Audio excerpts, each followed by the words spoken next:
Okay, so picture this. You're lying in bed. It's like 1:00 a.m. You're finally about to drift off.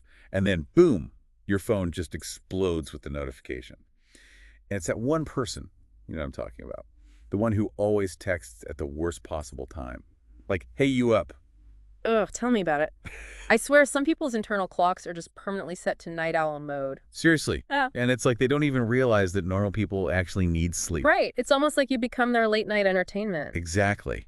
So today we are diving deep into these texting red flags. Like, what do those late night hey you up texts really mean? Yeah, and we're going to be using this really interesting YouTube video called 6 Texting Behaviors That Are Red Flags from Psych2Go. Oh, I've seen that one. It's super insightful. It is. They break down all these texting habits that can actually huge red flags in a relationship. Like warning signs that maybe this person isn't the best communicator, or Yeah. maybe they're not as invested in the relationship as you are. Exactly. And sometimes these things are so subtle that you don't even realize they're red flags until it's too late. Okay, so red flag number 1, the vanishers. You know the type. Yeah. They disappear mid-conversation. Yeah. Or they ghost you for like days and then suddenly reappear as if nothing happened. Ugh, the worst. It's like playing a game of texting whack-a-mole. Right. You never know when they're going to pop up or if they're even going to respond at all. And it's so frustrating because you're left wondering what you did wrong or if they're even interested in talking to you. So is this just bad texting etiquette? Or is there something deeper going on? Well, sometimes it can be a sign of avoidant attachment, where someone gets uncomfortable with too much closeness or emotional intimacy. So they pull away as a way to protect themselves. That makes sense. I guess some people just aren't great at expressing their feelings. Right. But in other cases, it can actually be a form of manipulation called intermittent reinforcement. Intermittent reinforcement. Okay, that sounds kind of intense. It is. Basically, it's when someone gives you attention or affection very inconsistently. So you're constantly on edge wondering when you're going to get that next hit of validation. Oh, wow. So it's like they're training you to crave their attention even more. Exactly. And that can actually create something called a trauma bond, where the inconsistency actually strengthens your attachment to them, even if it's unhealthy. That's crazy. So you're saying these vanishers might actually be doing this on purpose? It's possible. I mean, not always, Yeah. but it's definitely something to be aware of. Okay, so what can you do if you find yourself dealing with a vanisher? First of all, acknowledge how their behavior makes you feel. If it's causing you anxiety or stress, then that's a red flag. Yeah, I mean, who needs that kind of drama in their life? Right. And Yeah. then you need to set some boundaries, let them know that you're not okay with being treated that way. Easier said than done, though, right? True. It can be tough, especially if you really care about this person. But it's important to remember that you deserve to be treated with respect. Absolutely. Yeah. Okay, so up next we have the night crawlers, our favorite late-night texters. Oh, yeah. The ones who only seem to come alive after midnight. Like, why are you even awake at 3:00 a.m.? Seriously. It makes you wonder what they're up to. So what's the deal with these night crawlers? Are they just lonely? Or are they trying to send a subtle message? Well, I think it depends on the person and the context. Yeah, I mean, the occasional late-night text is no big deal. But if it's a consistent pattern, then that's something to pay attention to.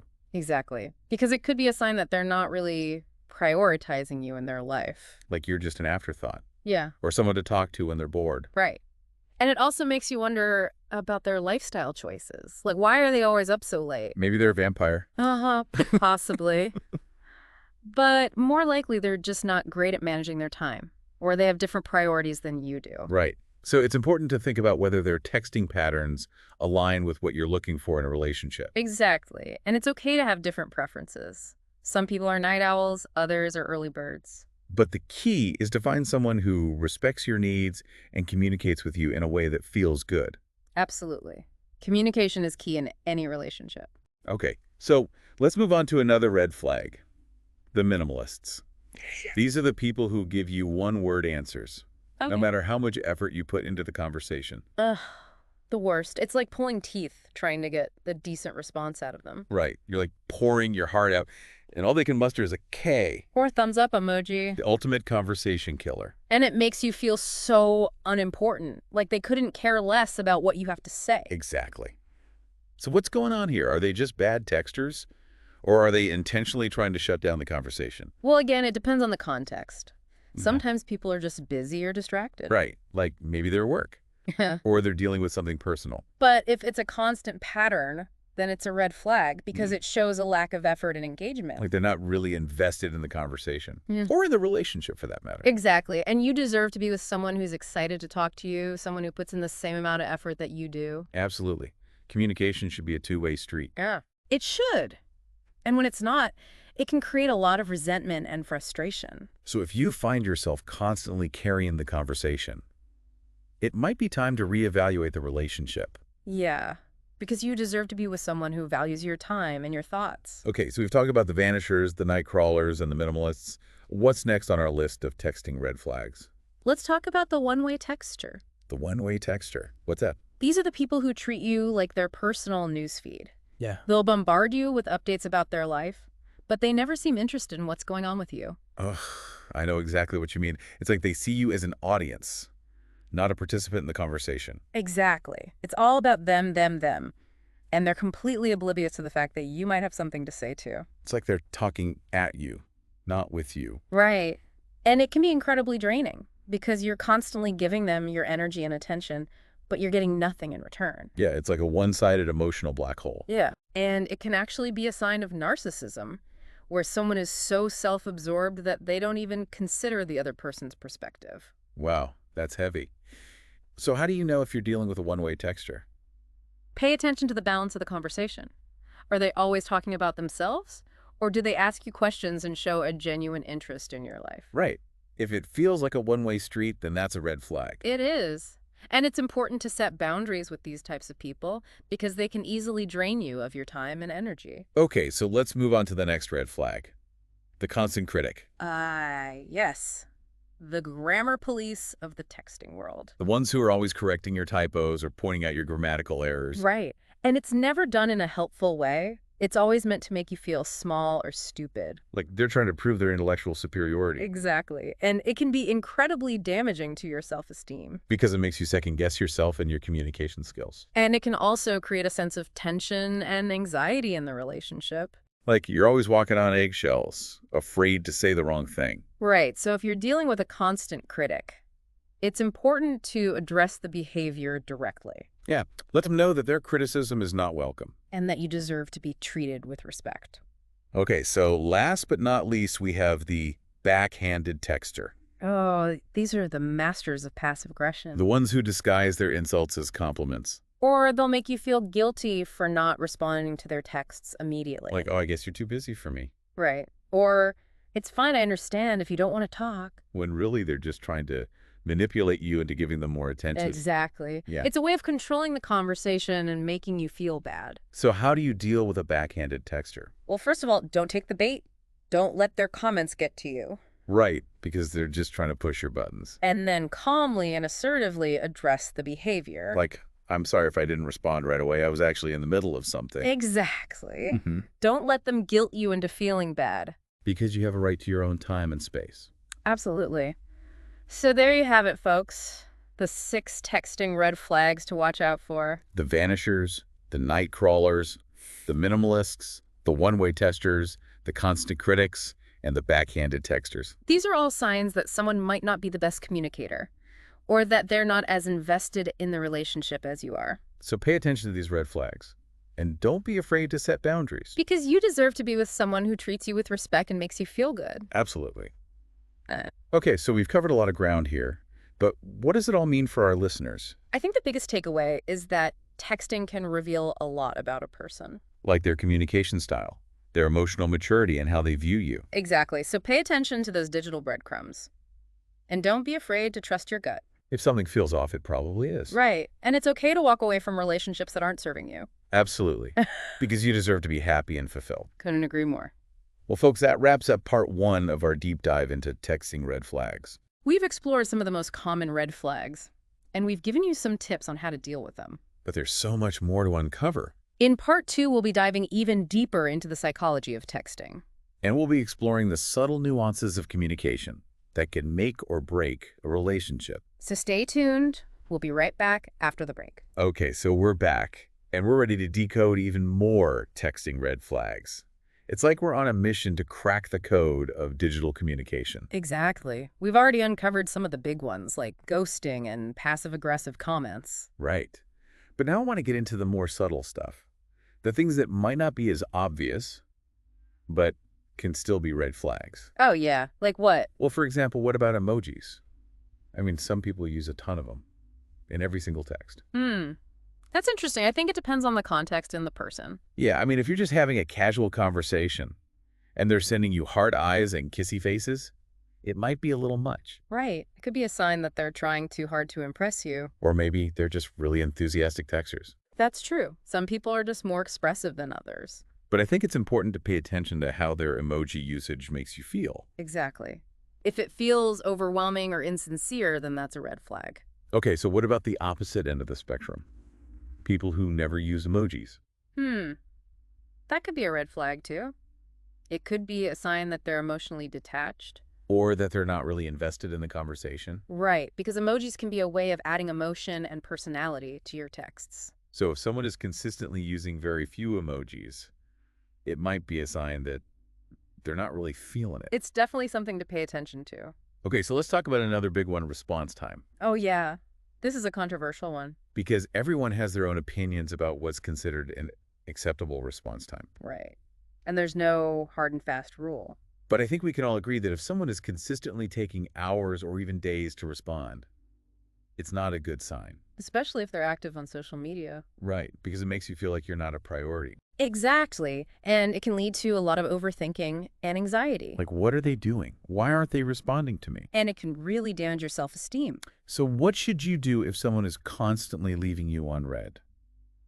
Well, first of all, try not to take it personally. Easier said than done, right? I know.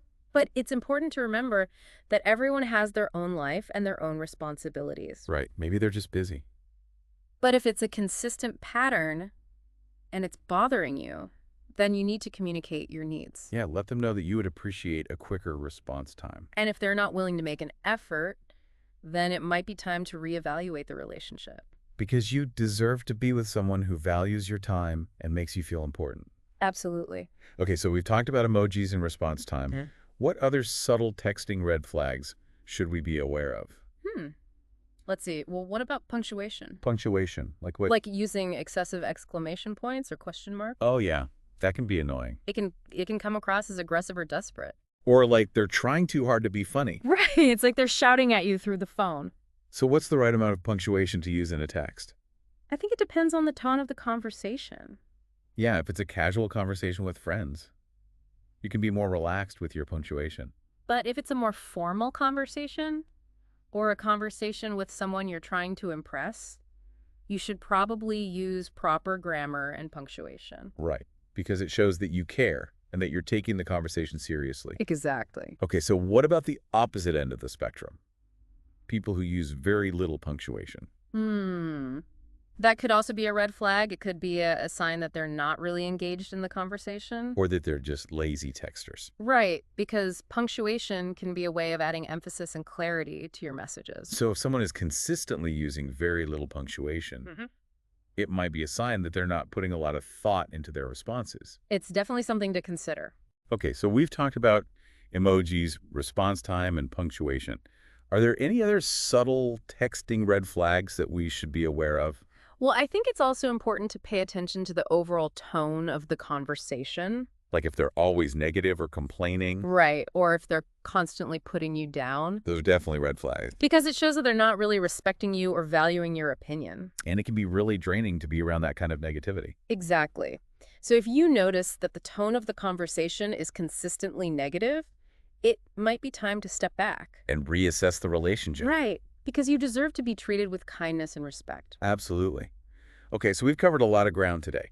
But I think the main takeaway is this: texting can be a powerful tool for communication. But it's important to be aware of the subtle nuances that can make or break a relationship. Right, because sometimes those little things can actually be big red flags. So pay attention to how your texting interactions make you feel. And don't be afraid to trust your gut. If something feels off, it probably is. And remember, you deserve to be with someone who communicates with you in a way that feels good. Absolutely. Communication is key to any healthy relationship. Okay, so we've spent the last two parts talking about all these texting red flags. Yeah. It's like we've opened Pandora's box of digital drama. Right. But now I think the big question is, what do we actually do with this information? Yeah.